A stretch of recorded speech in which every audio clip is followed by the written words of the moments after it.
Bueno, buenas tardes. Vamos a comenzar con esta presentación de los métodos para calcular áreas que utilizamos en topografía. Yo les decía en una de las primeras clases que en topografía medimos distancias, medimos ángulos, distancias horizontales, verticales, ángulos horizontales, verticales, y las áreas habitualmente se calculan, no se miden, sino que se calculan.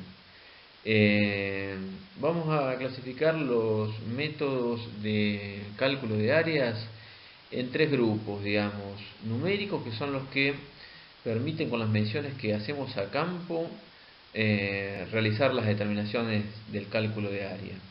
Gráficos, que implican que, bueno, yo voy a tener que hacer algunas mediciones en el plano para poder determinar la superficie, afectándola por el valor de la escala, ya que hago las mediciones en el plano. Y bueno, un caso particular es el método mecánico o digital hoy día, que es la utilización de un planímetro polar, que es un integrador mecánico de áreas. Los vamos a ver más adelante en qué consiste el uso del planímetro polar. Acá tienen, digamos, descritos todos los métodos que vamos a... tienen, digamos, detallados todos los métodos que vamos a ver hoy. Vamos a hablar de cada uno de ellos, en algunos vamos a hacer un poco más de hincapié que en otros, pero bueno, estos son todos.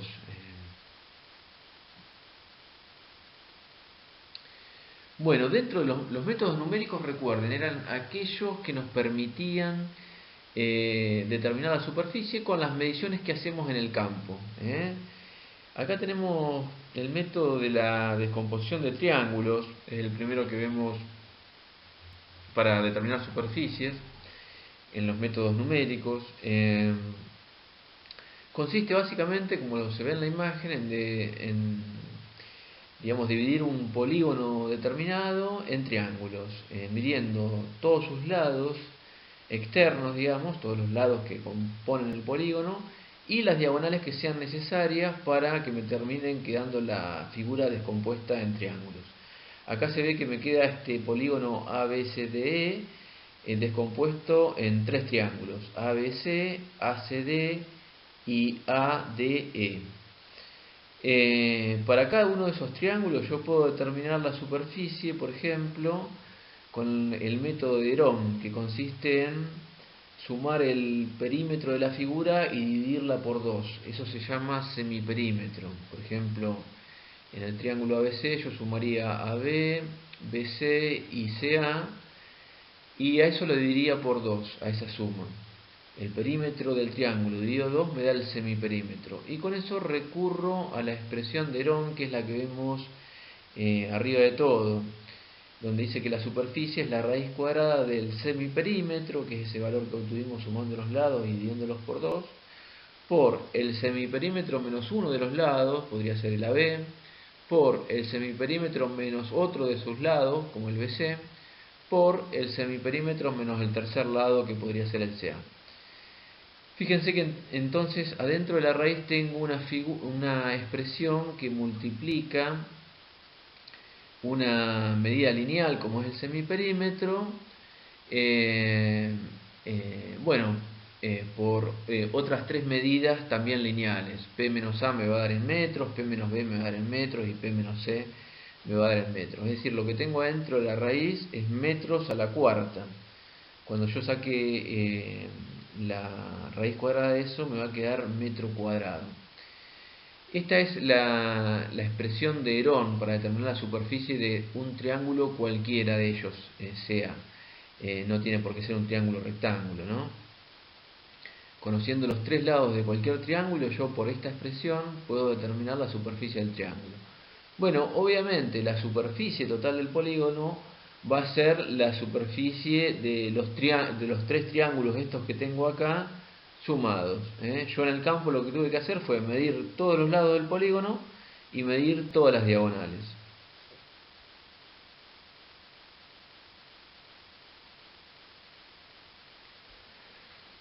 Bueno, el método de radiación polar consiste en medir la superficie a partir de mediciones de distancias y de ángulos. Por ejemplo, se quiere determinar la superficie de este polígono A, B, C, D, F, G, y se hace estación con un instrumento de medición angular y de distancias. Podría ser una estación total, es lo que habitualmente se usa, y se miden todas las distancias a todos los vértices, a B, a C, a D, a F y a G, y se miden también los ángulos internos, alfa, beta, gamma, delta, epsilon y gamma, y lambda, me parece que me olvidé un ángulo. Bueno, se miden todas las distancias a todos los vértices del polígono desde la estación, y los ángulos comprendidos desde la estación entre los distintos vértices.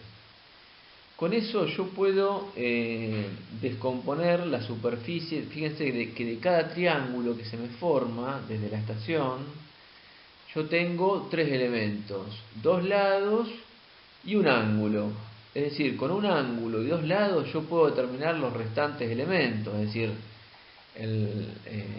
por ejemplo, con el triángulo ABE, yo tengo la distancia EA y la distancia EB y el ángulo alfa. Con esos tres elementos, yo usando el teorema del seno y del coseno, puedo hallar las figuras restantes, digamos, los elementos restantes. El ángulo en A, el ángulo en B y el lado AB. ¿Está bien? Y una vez que tengo el lado AB y teniendo EA y EB, puedo determinar la superficie de ese triángulo. Obviamente, esta misma lógica la voy a repetir con el resto de los triángulos que se me formen, con el EBC, con el ECD, con el EDF, y bueno, y con los otros dos triángulos, no los voy a nombrar todos. Y luego finalmente hacer la sumatoria de las superficies, ¿no? En eso consistiría, digamos, el método de radiación o polar. Fíjense, con distancias y ángulos que yo mide en el campo, puedo determinar la superficie del polígono. Habitualmente las estaciones totales, además de brindarnos distancias y ángulos, nos permiten también determinar coordenadas. Es decir, coordenadas de A, de B, de C, de D, de F y de G. Y vamos a ver que con un método que vamos a ver a posteriori, si yo tengo las coordenadas del polígono, directamente puedo calcular la superficie del polígono, omitiendo, digamos, el cálculo de los restantes elementos.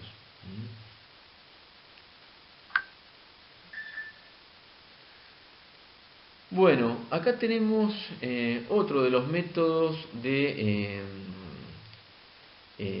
medición numérica, o sea, de cálculo numérico de áreas. Consiste este método en realizar tirar normales a una alineación interna del polígono. Por ejemplo, acá tengo un polígono ABCDEF, ¿no? Y yo tengo una gran diagonal, podría decir, ahí entre A y D, que voy a utilizarla como eje de levantamiento del polígono, ¿no? Yo voy a haber medido los lados externos del polígono: AB, BC, CD, DE, EF y FA. Y para calcular el área, más que los ángulos, voy a utilizar distancias a esta alineación interna que forma la diagonal AD. Fíjense que se ha hecho un levantamiento por coordenadas rectangulares a ese eje de levantamiento AD. Se ha tomado como pie perpendicular del vértice B a esa alineación el punto W.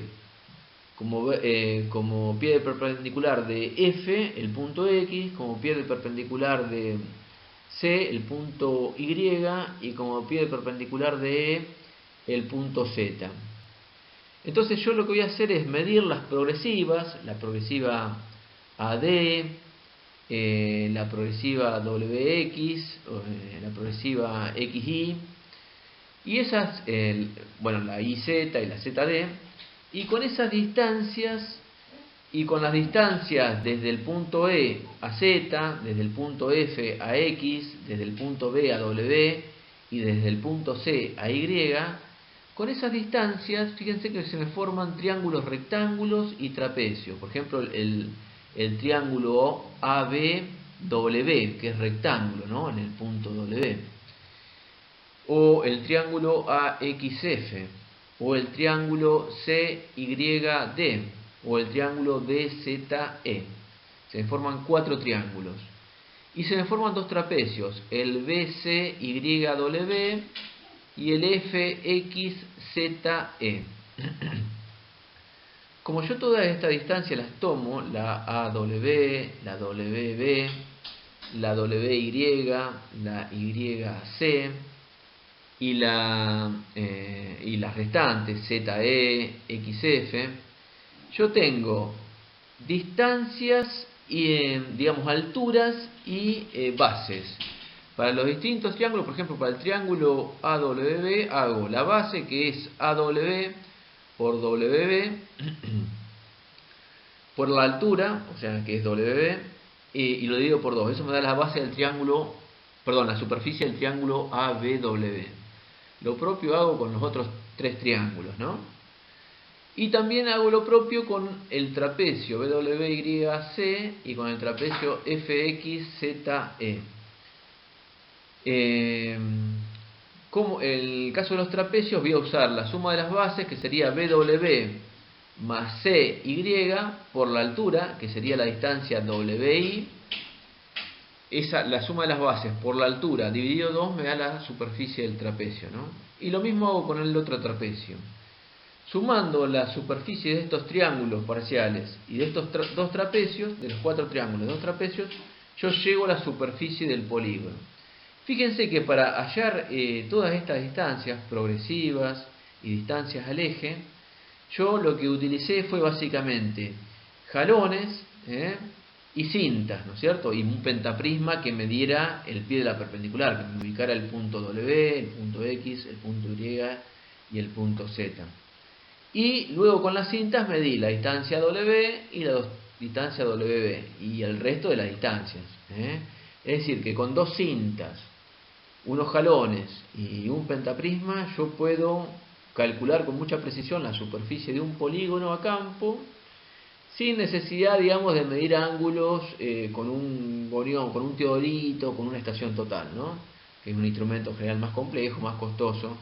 Yo con cintas y con un par de jalones y con un pentaprisma, que es un elemento de mano muy barato, puedo estar determinando superficies de lotes importantes. Bueno, acá tenemos lo que se llama utilizar un polígono exterior para determinar la superficie.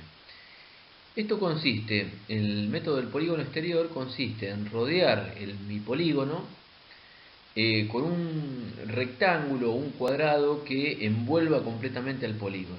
Por ejemplo, el polígono que yo quiero determinar la superficie es el formado por los vértices A, B, C, D, E, F, ¿no? Entonces yo, prolongando el lado AB hacia ambos lados, llego hasta el punto O y al punto S, donde tirando una perpendicular en esos puntos paso por los puntos F y C, para envolver completamente en el sentido de AB a todo el polígono. Luego, la perpendicular que parte de S y de O y que pasa por los puntos C y F respectivamente, la prolongo hasta los puntos R y P, que me van a englobar en el otro sentido, el polígono llegando hasta el punto E. ¿Entienden? Entonces yo con un polígono, con un cuadrado, un rectángulo en este caso, OSRP, envuelvo completamente al polígono.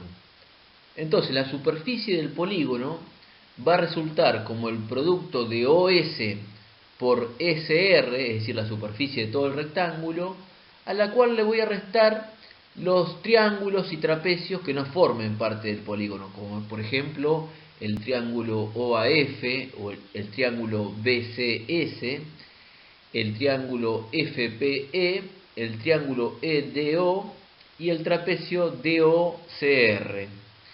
Con eso, restando la superficie de esas figuras al gran rectángulo que, que envuelve todo el polígono, yo voy a determinar la superficie del polígono.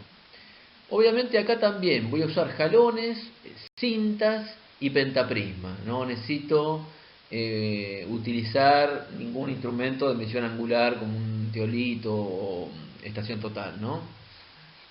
Por ejemplo, prolongaría el lado AB inicialmente hasta los puntos O y S. Esos puntos los voy a determinar con un pentaprisma, digamos, en qué punto del lado de la dirección AB se forma la perpendicular que pasa por el punto F, ¿no? Lo mismo en el punto, tengo que hallar el punto S, que es el punto de la perpendicular donde paso por el punto C. Y lo propio haré con el punto P y R, ¿no? Bien. Y acá de vuelta voy a usar cintas para determinar esas distancias, la distancia OA, la distancia BS, la distancia SC, todas las distancias, digamos. Y acá también voy a tener que sumar una distancia interna, que es la formada por la distancia OD, que la voy a necesitar para calcular la superficie del trapecio ODCR.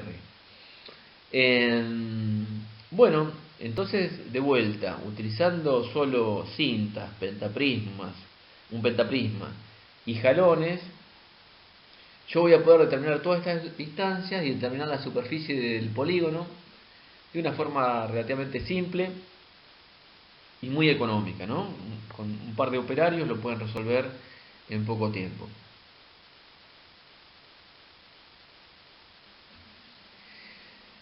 Bueno, ahora lo que vamos a ver es lo que ustedes van a tener que resolver a partir de las coordenadas de los distintos polígonos. Yo puedo obtener la superficie, digamos, de un polígono a partir de sus coordenadas, con lo que se llama planilla de cálculo de coordenadas y superficies, que ustedes van a resolver especialmente con un ejercicio de la práctica.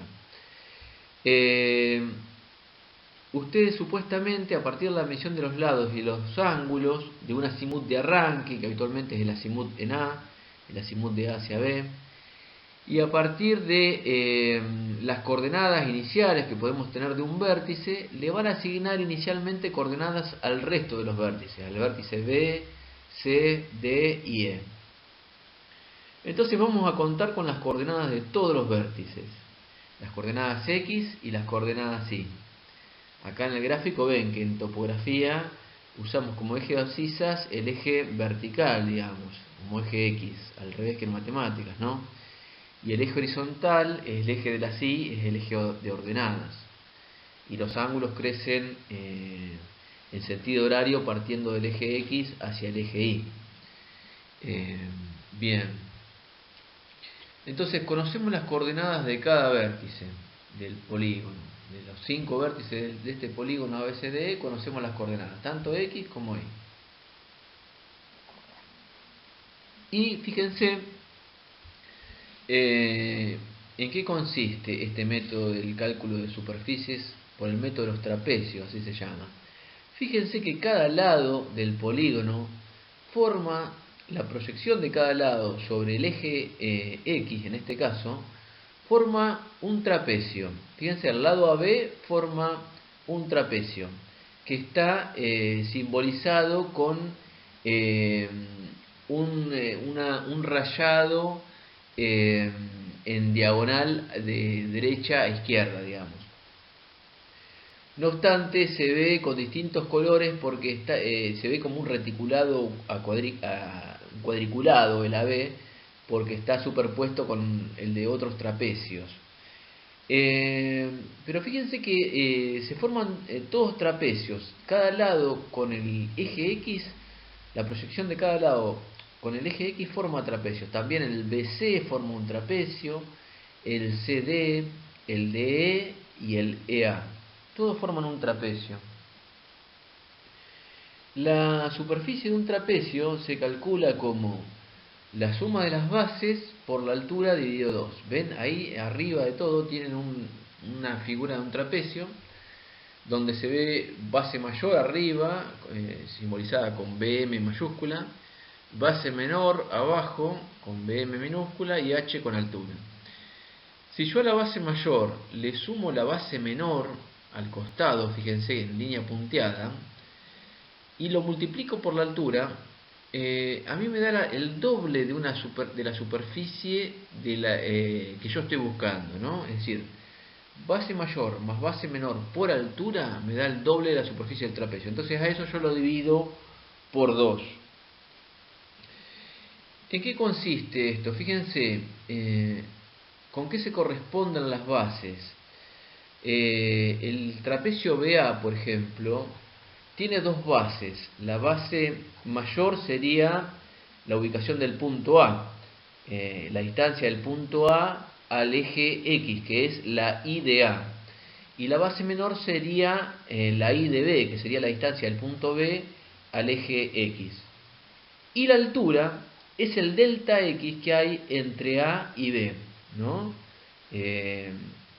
La diferencia de coordenada X entre A y B me daría la altura. Es decir, la base mayor, la I de A, más la I de B por el delta X, AB dividido 2 me daría la superficie del trapecio AB.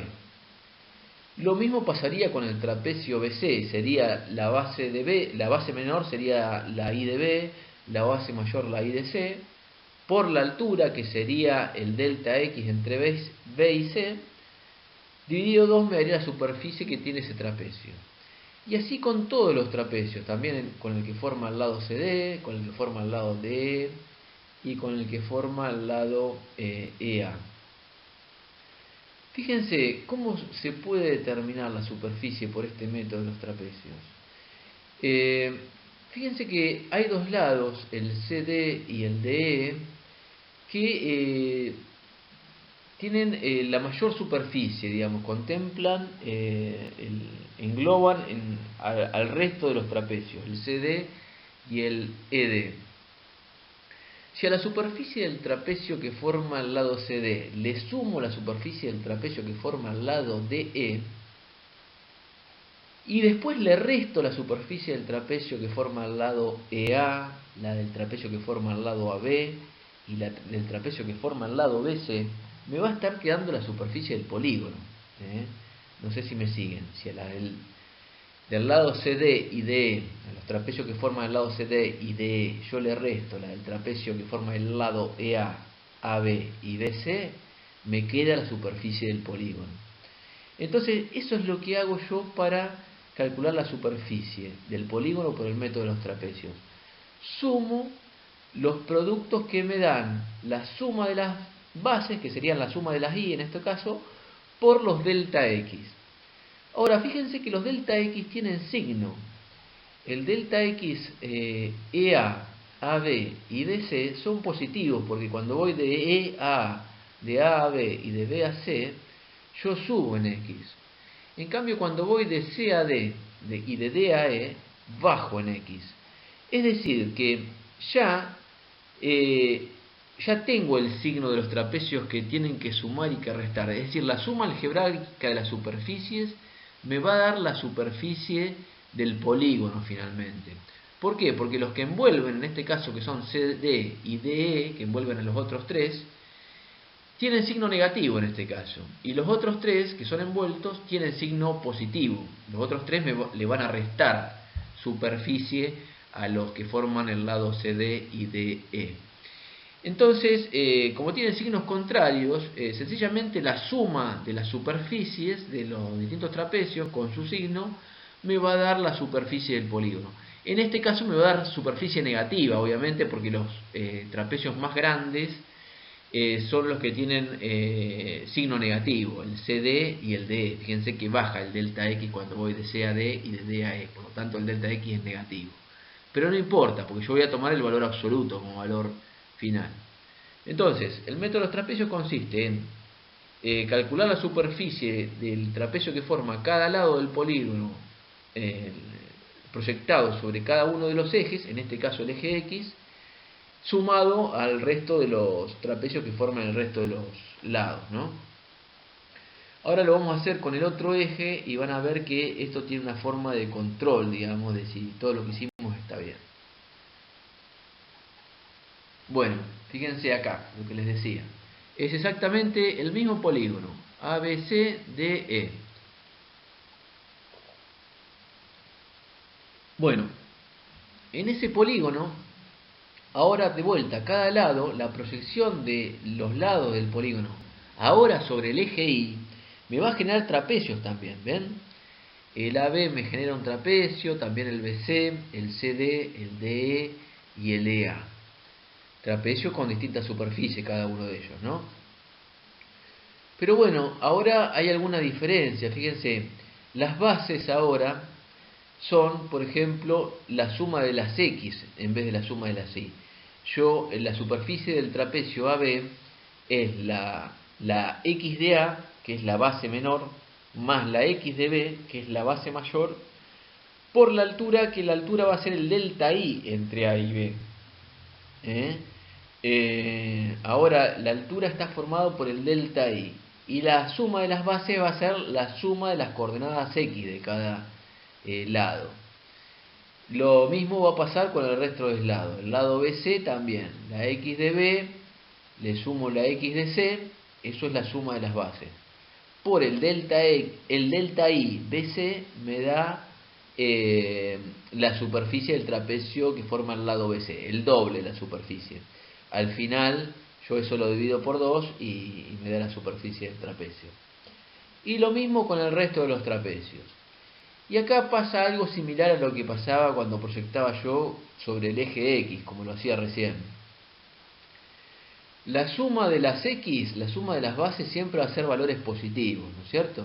No voy a tener coordenadas negativas, siempre busco tener coordenadas positivas. Lo que va a tener signo positivo o negativo acá va a ser el delta I. Fíjense que yo tengo el delta I de BC, CD y DE que son positivos, que son los trapecios que engloban a los otros dos trapecios que están por debajo, que van a servir para restarle superficie al polígono que forma la proyección de BC, CD y DE sobre el eje Y. El EA y el AB tienen delta I negativo. Cuando yo voy de E hacia A y de A hacia B, tengo delta I negativo. Entonces, de vuelta, acá, el trapecio BC, el CD y el DE van a tener signo positivo. Y el EA y el AB van a tener signo negativo. Es decir, yo los sumo con su signo, me olvido del signo, y me tiene que dar la superficie del polígono. ¿Me entienden?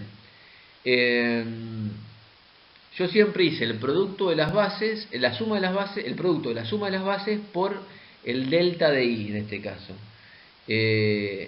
A todo eso me estoy olvidando siempre de dividirlo por 2, ¿no? Porque hasta ahí estoy obteniendo el doble de la superficie del trapecio. En general lo que se hace es sumar las superficies de todos los trapecios multiplicadas por 2 y al final se divide por 2 a toda la sumatoria, que es exactamente lo mismo. Pero fíjense, acá me va a dar la superficie con valor positivo. Lo que me daba la superficie con valor negativo proyectada sobre el eje X, en el eje Y me va a dar una superficie positiva. Siempre en una me da con signo negativo, en la proyección sobre un eje, y la proyección sobre el otro eje me va a dar el signo contrario, en este caso signo positivo. Pero yo tengo forma de controlar que todos los cálculos que hice con una de las metodologías, proyectando sobre el eje X, están bien hechos, controlando con las proyecciones sobre el eje Y, con el cálculo de la superficie de las proyecciones sobre el eje Y. Siempre en topografía buscamos que haya control de las cosas que estamos haciendo y calculando. Bueno, ahora vamos a ver los métodos gráficos. Los métodos gráficos son los que nos permiten determinar la superficie de polígonos, pero a partir de mediciones que hacemos en el plano, digamos, en una carta, y las afectamos a esas mediciones a posteriori por la escala para determinar la superficie real. Pero las mediciones en los métodos gráficos las hacemos ya en el plano. Acá tenemos el método de la cuadrícula. Fíjense que estamos tratando de determinar ahí la superficie de una figura tipo de borde circular, irregular. Obviamente si tenemos figuras regulares en los planos, es decir, polígonos regulares de lados rectos y demás, Yo seguramente voy a tratar de utilizar las mismas formas que usábamos en los métodos de campo, digamos. Vamos a hacer la superficie, si es un lote rectangular, como lado por lado, o base por altura, sobre dos, si es un triángulo. Eh, no vamos a utilizar, digamos, métodos, los métodos gráficos los utilizamos cuando tenemos formas irregulares. Si no, en el plano seguimos usando, recurriendo a polígonos y a triángulos y demás para calcular la superficie, ¿no? Por más que estemos en el plano. Bueno, acá tenemos el método de la cuadrícula. El método de la cuadrícula consiste en calcar la superficie que yo quiero determinar, que es una superficie regular, la calco en un papel de calcar, obviamente, y la proyecto en un papel de hoja milimetrada, como este que se ve en el fondo. Acá se ve la forma irregular, que es una forma prácticamente circular, podría ser una laguna, un lago, alguna figura, un bajo, la superficie de un bajo que quiero determinar la superficie. Y eso lo proyecté sobre papel milimetrado. Fíjense, el papel milimetrado tiene esta lógica. Tiene líneas gruesas marcando los centímetros cuadrados. Es decir, fíjense que hay tres rangos de grosor en las líneas. Las más gruesas me marcan los centímetros cuadrados. Líneas intermedias me marcan, sería la mitad del centímetro cuadrado. Es decir, me dividen los cuadrados de los centímetros cuadrados en 4 cuadrados de un cuarto de centímetro cuadrado cada uno. Y luego, las líneas más finitas me estarían marcando cada uno de los cuadraditos chiquititos, que sería equivalente a 1 milímetro cuadrado. Cada cuarto de centímetro cuadrado tiene 5 por 5, 25 cuadraditos de 1 milímetro cuadrado cada uno. Entonces la idea es la siguiente. Fíjense que en esa figura hay el lago ese o laguna que yo pretendo determinar la superficie está englobando por entero a prácticamente 4 centímetros cuadrados, ¿no? Los 4 centímetros cuadrados esos centrales. Entonces yo ya sé que ahí hay 4 centímetros cuadrados. Podría decir que al cuadrado superior izquierdo le falta 1 milímetro cuadrado, que lo podré sumar de otro lado, ¿no? Después, aparte de los 4 centímetros cuadrados, puedo ver que hay en la parte inferior prácticamente un cuarto de centímetro cuadrado entero. ¿Entienden? Entonces, y después tendré milímetros cuadrados parciales que tendré que ir sumando y contabilizando de a uno. Pero a uno le parece inicialmente algo muy trabajoso, pero es bastante simple, por esto que dentro de los cuadraditos hay grandes cuadrados que yo puedo totalizar cuando es una imagen relativamente grande y puedo acotar bastante la superficie.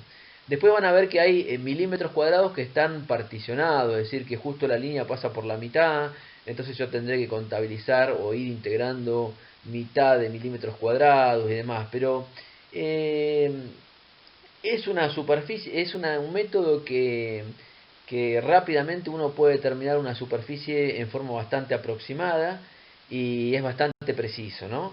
No le voy a errar por mucho. Bueno, este es el método de la cuadrícula. Bueno, el método de las fajas paralelas se usa cuando, por ejemplo, yo tengo una figura que es relativamente alargada, como podría ser la superficie que tiene un arroyo o río que me atraviesa el campo. Quiero determinar qué superficie me abarca. Entonces, bueno, yo la trabajo con este método que se llama de las fajas paralelas. Divido el lote o lo cubro con un conjunto de fajas, de las cuales el ancho de faja es constante. Entonces yo sé cuál es el ancho de toda la faja, que es siempre el mismo. Y lo que tengo que andar midiendo es la altura de las distintas fajas. Cada recuadro, digamos, cada fajita tiene una superficie que está cubriendo el río. Bueno, yo mido las dos alturas, las promedio y por el ancho de la faja me da la superficie de cada uno de esos rectángulos, digamos. Sumo los distintas las distintas superficies, los distintos rectángulos y me da la superficie total. Pero acá básicamente, como el ancho es constante, no tengo que andar midiendo anchos, sino que el ancho siempre es el mismo. Y lo único que tengo que medir es las alturas. Midiendo las alturas, que lo hago también en forma bastante rápida, puedo en forma relativamente aproximada y bastante expeditiva y rápida determinar la superficie que puede tener una figura irregular de este tipo. Ya les digo, un río, un arroyo, un camino que tiene borde irregular, o una ¿cómo se dice? Una trocha, algo que me ocupa parte del lote y quiero saber cuánto es. Eso se hace con el método de las fajas paralelas. También es un método gráfico. Bueno, en los métodos gráficos yo les incluí un conjunto de métodos que se llaman de Bezout, Simpson y Poncelet. Los tres métodos consisten en determinar la superficie que tiene una curva, un polígono curvo como ese que se ve ahí, por encima de una determinada eje X, ¿no? Fíjense, se utilizan, en el eje X se utiliza una base también constante, un delta X constante, y se van determinando alturas, en el sentido Y, de los distintos trapecios que se forman respecto a ese eje, Y. Fíjense que se van formando dos triángulos. La superficie irregular de esta curva proyectada sobre el eje X está formada por dos triángulos, el que está más a la izquierda de la figura y el que está más a la derecha, y después un conjunto de trapecios que van desde, las distancias van desde x1 a xn. Fíjense, x1 y xn es la superficie del primer triángulo y del último triángulo. Y1 y n es la altura del primer triángulo y la altura del último triángulo. Y después tenemos I1 y n-1 y el delta X, que va a ser constante, ¿no? Entonces yo voy sumando las distintas alturas, contabilizo la altura y el ancho del primer y último triángulo, eso me va a dar una superficie, y le sumo la superficie de los distintos trapecios, que va a estar dada, fíjense, por un delta X que va a ser constante, multiplicada por la suma de las bases, que va a ser I1 más I2 para el primer trapecio, I2 más I3 para el segundo trapecio, I3 más I4, y así hasta IN menos 1 más IN, sería la del último trapecio. Fíjense que todas las bases se van a ir sumando dos veces, porque, por ejemplo, el I1 se suma para el primer trapecio, solo para el primer trapecio. El I2, en cambio, y el I3 y todos los demás se van a sumar siempre para dos trapecios, I2, I3, I4 y demás. Y el IN-1 también se va a sumar en dos trapecios, en el del IN-1 y IN-2 y en el IN-1 y N.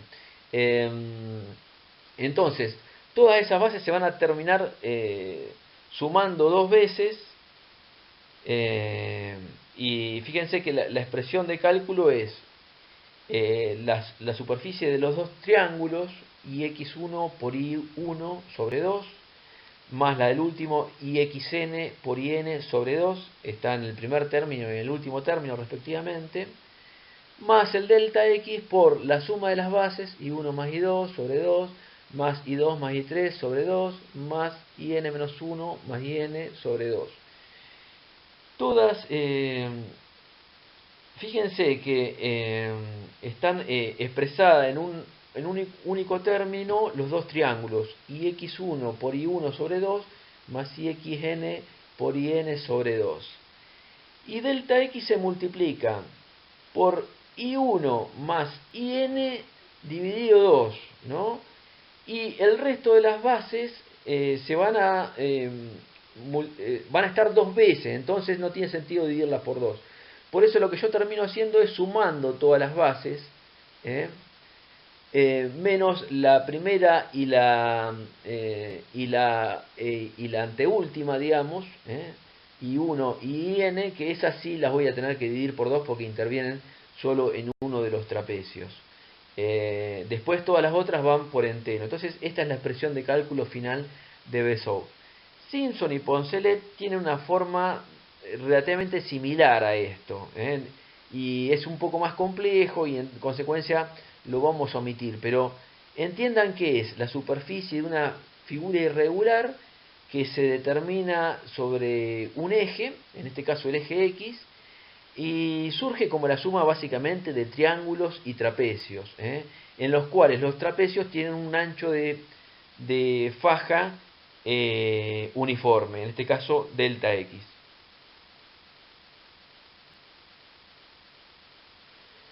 Bueno, el último método que vamos a visualizar como método para determinar superficies, y también es un método que se utiliza para determinar superficies en planos, como se ve ahí, es el método mecánico, que consiste en el uso de lo que se llama un planímetro polar. Es un instrumento que, como ven, tiene dos brazos, un brazo polar y un brazo trazador. En el brazo trazador hay una punta trazadora, es como un punzón. A veces ese punzón se reemplaza por una lupa con una retícula que me indica por dónde llevarlo. ¿En qué consiste esto? Fíjense que en el brazo trazador, en la parte izquierda, en la parte contraria a la punta trazadora, hay lo que se llama una rueda calibrada y un sistema de lectura. Esa ruedita, en la medida que yo vaya pasando la punta por el borde de la imagen, por el borde de la figura que rodeo, va a ir sumando vueltas, va a ir dando vueltas, digamos. Y las vueltas que va a dar van a ser proporcionales a la superficie que yo estoy determinando. Habitualmente lo que se hace con este instrumento es, bueno, obviamente ponerlo en cero en principio, determinar la superficie de una figura regular. Por ejemplo, en estas cartas donde se está determinando la superficie, esa cuenca hídrica, una cuenca de aporte al punto P que se ve abajo a la derecha, en esa cuenca, fíjense que en esa carta hay un reticulado de 4 por 4 centímetros, ¿no? Entonces yo puedo inicialmente con este mismo instrumento recorrer el área de 4 por 4 centímetros cuadrados, de 4 por 4 centímetros que tendrían 16 centímetros cuadrados, y determinar qué valor de lectura obtengo en el contador de vueltas, ¿no?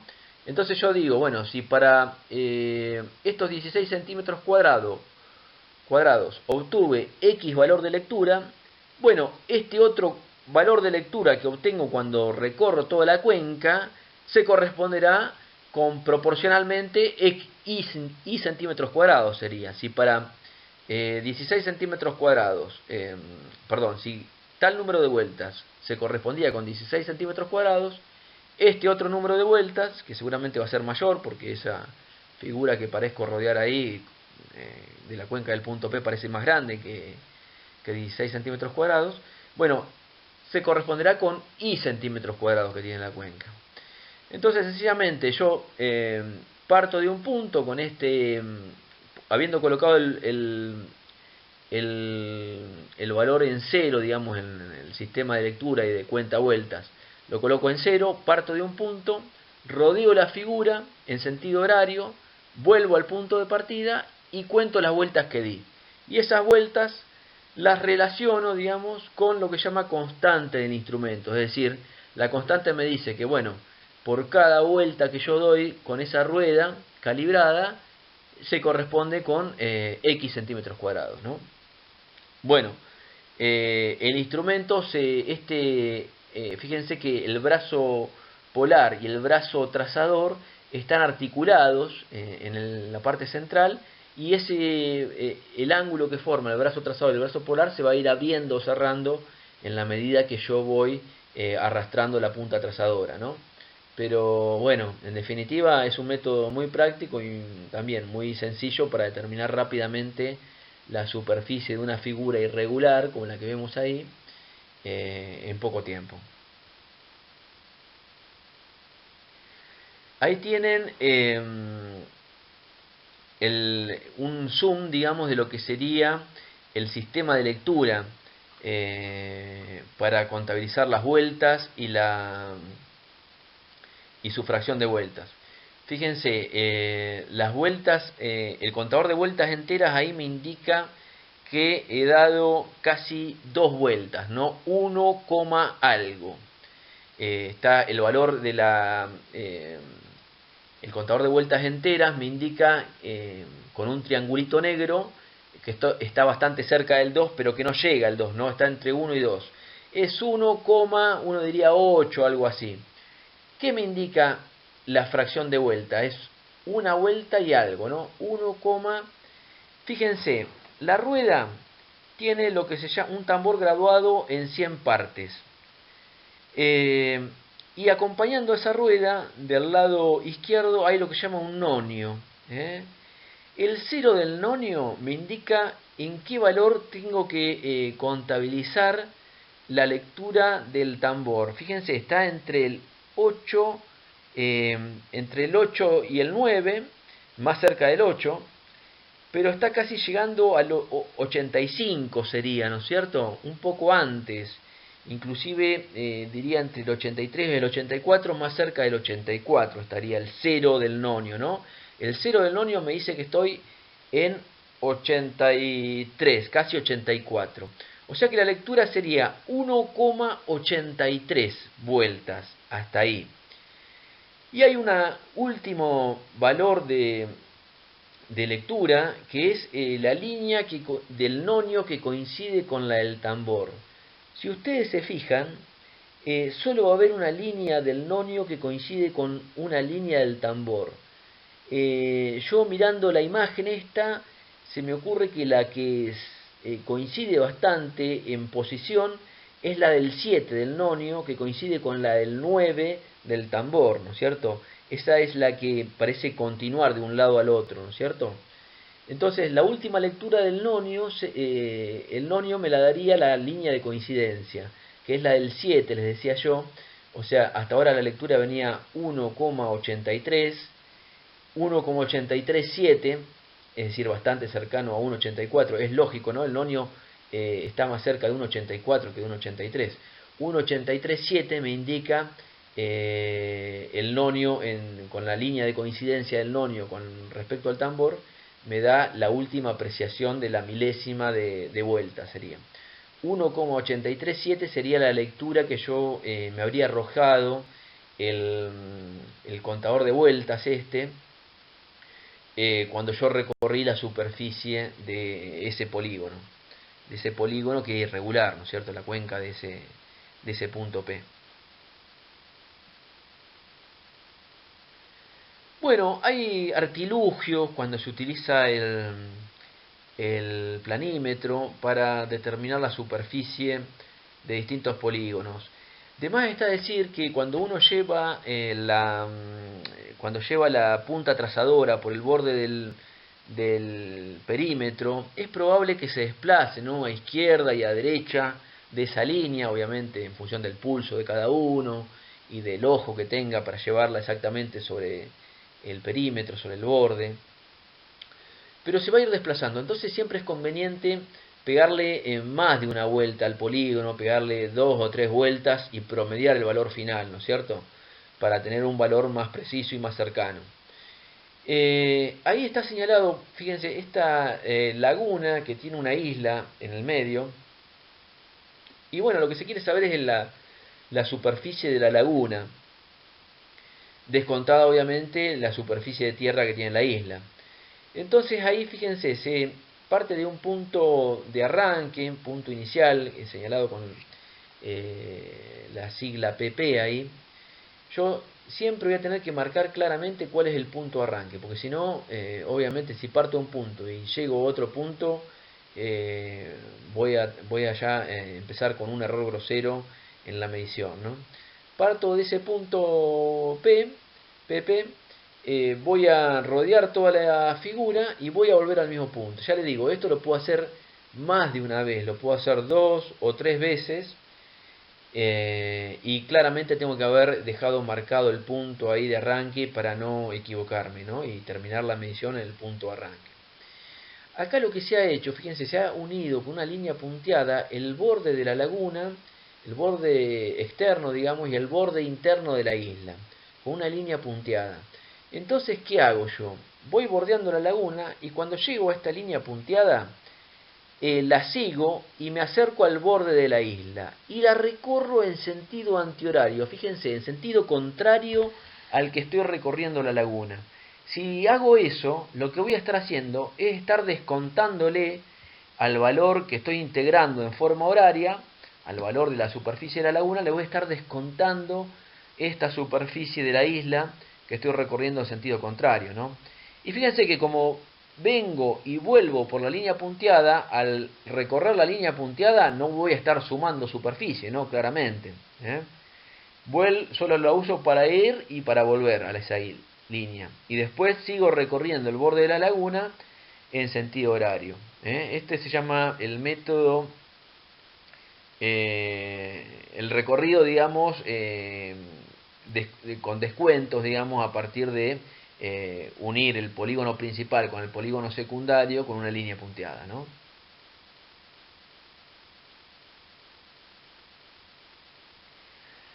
Bueno, lo que les mostraba en la imagen hace 2 diapos era un planímetro polar mecánico, digamos, con un contador, como veían ustedes, mecánico, con un contador de vueltas mecánico, que yo con una ayuda de ese contador de vueltas y con el noño y demás determinaba una determinada cantidad de vueltas que daba la rueda cuando recorría esa imagen, esa figura irregular, ¿no?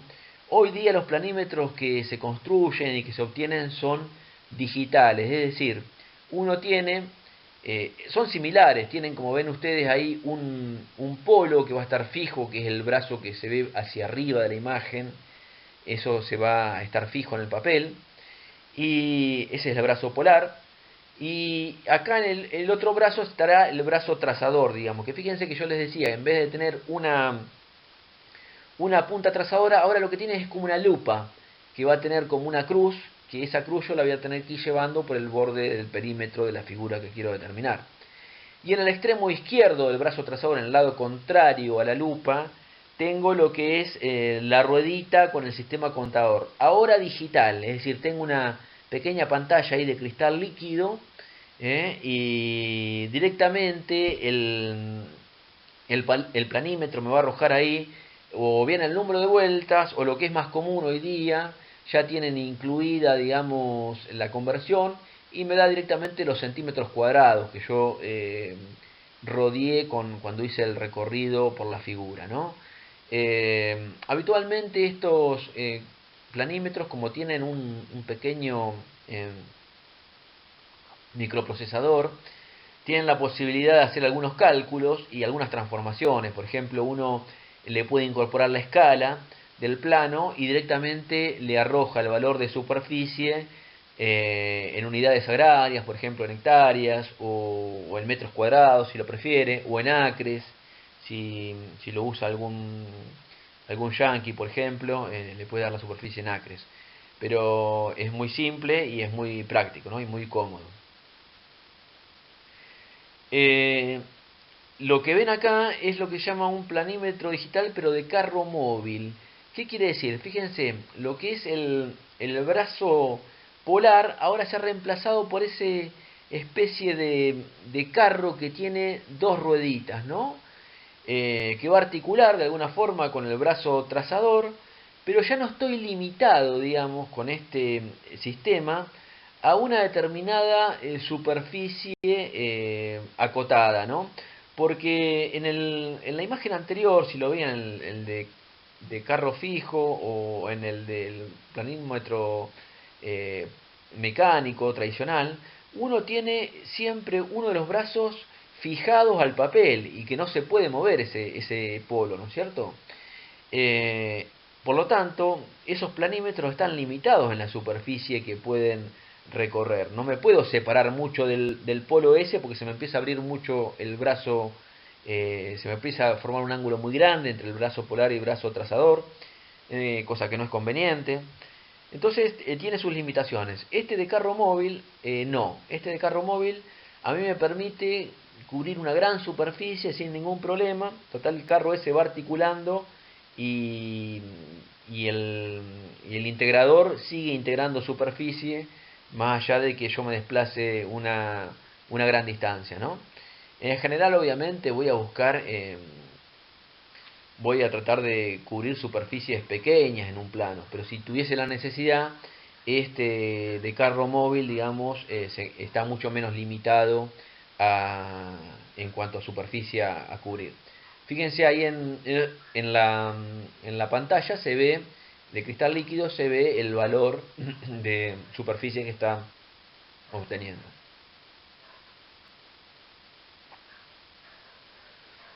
Bueno, no quiero dejar de mencionar, con esto, con la diapositiva anterior, terminaríamos o concluiríamos lo que es método de cálculo de superficies.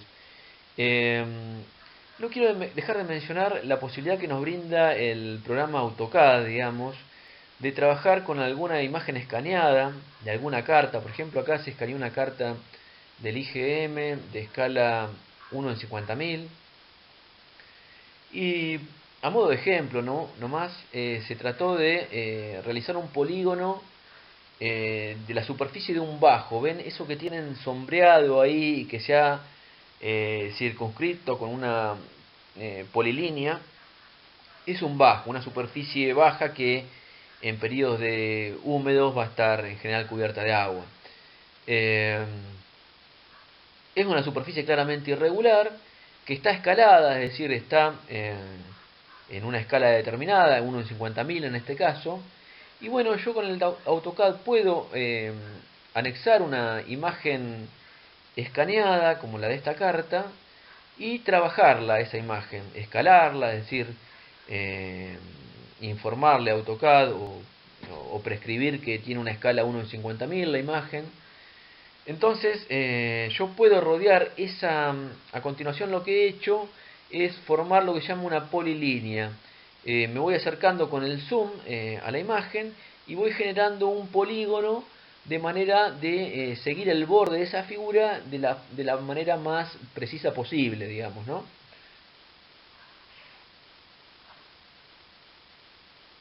Ahí está, si yo la señalo a la imagen, se pueden ver los distintos puntos que he requerido para formar la línea. Qué sé yo, en la parte superior se ve como un segmento relativamente recto, superior derecha, porque bueno, ahí el borde seguía bastante derecho, pero fíjense que donde hay curvas y demás, cuando hay curvas cerradas y bucles y demás de la forma, se han utilizado más puntos, ¿no? Que se ven más juntitos ahí.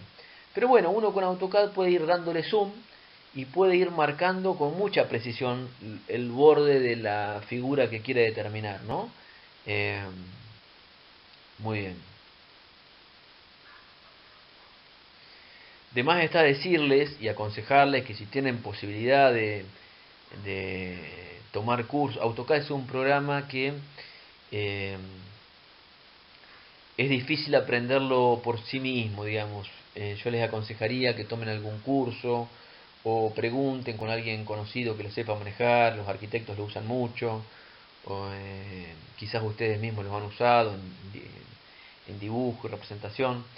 Pero si no lo usan o no lo tienen claro, traten de ponerse al día con AutoCAD porque es una cosa que van a utilizar en gran medida el día de mañana.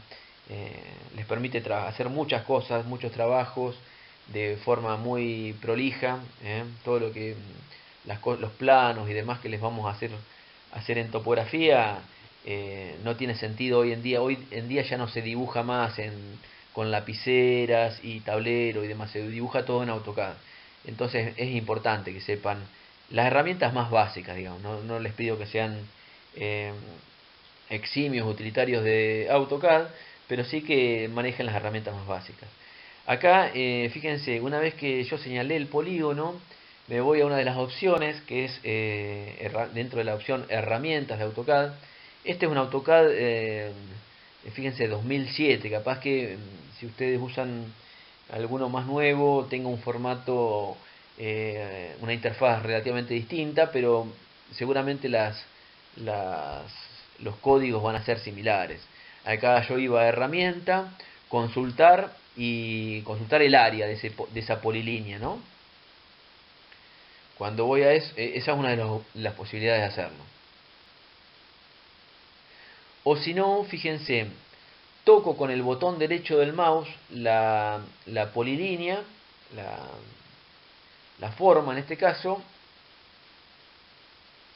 y ahí me voy a la última opción de abajo que me aparece, que es propiedades. ¿Ven que dice propiedades abajo de todo, entre las opciones? Cuando voy a propiedades me va a dar un conjunto de opciones, de información de esa polilínea.